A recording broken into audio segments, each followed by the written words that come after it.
వీళ్ళకి తాడేపల్లి ఆశీస్సులు ఉండటం వల్ల, తాడేపల్లికి సొంత మనుషులు అవటం వల్ల ఎక్కడా కూడా ఎటువంటి చర్యలు తీసుకోలే. ఇవాళ ఈ ఐపీఎస్లో బరితెగింపు అనేది కనబడతా ఉంది.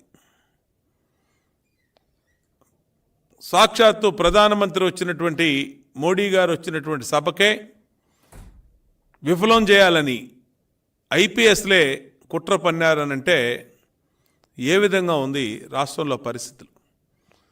ఇవాళ ఎలక్షన్ కమిషన్ ఆఫ్ ఇండియా ఫిర్యాదు చేశాం. స్పందించాల్సిన అవసరం ఉంది. ఎలక్షన్ కమిషన్ ఆఫ్ ఇండియా పూర్తి ఎంక్వైరీ చేయాల్సిన అవసరం ఉంది. ఒక ప్రధానమంత్రే సభలో లా అండ్ ఆర్డర్ని కంట్రోల్ చేయడానికి ప్రోటోకాల్ బ్రేక్ చేసి నరేంద్ర మోడీ గారు మైక్ ముందుకు వచ్చి పోలీసుల్ని అలర్ట్ చేశారంటే, అంటే ఒక ప్రధానమంత్రి గారు అలర్ట్ చేసే వరకు కూడా పోలీసులు మొద్దు నిద్ర వీడలేదనంటే ఎంత బలమైనటువంటి ఆదేశాలు పల్నాడు ఎస్పీకి, అక్కడ డిఐజీ పాల్రాజ్కి వచ్చినాయో అర్థమవుతూ ఉన్నాయి.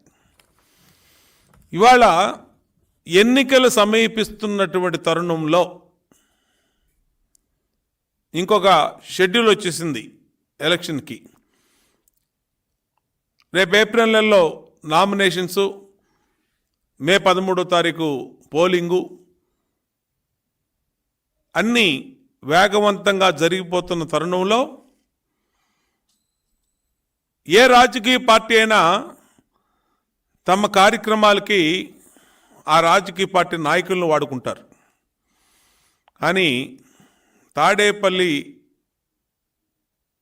వైసీపీ పార్టీ మాత్రం వినూత్నంగా ఐపీఎస్ని బాధ్యతలు పెట్టారు. వైసీపీ నాయకులు చేయాల్సిన బాధ్యతల్ని ఐపీఎస్లకి పెట్టి ఐపీఎస్ల పైన ఆ పనులు చేపిస్తున్నారంటే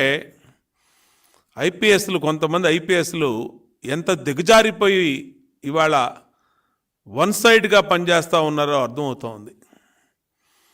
నేను చెప్తా ఉన్నా, వీళ్ళందరికీ పేర్లు కూడా చదువుతా, వీళ్ళందరికీ చెప్తా ఉన్నా, ఇంకొక 45 రోజుల్లో జగన్ ఈ రాష్ట్రాన్ని దాటి వెళ్ళిపోతాడు. మీరు ఈ రాష్ట్రంలో పనిచేయాల్సినటువంటి వాళ్ళు ఇప్పటికే తప్పుల మీద తప్పులు చాలా చేశారు. నేను చదవబోయే పేర్లు. ఇప్పటికైనా మీరు మేల్కొనకపోతే మొత్తం మీ సర్వీస్ రికార్డ్స్ అన్నీ కూడా అన్ని రకాలుగా ఇరుక్కుంటారు. ఇవాళ దీంట్లో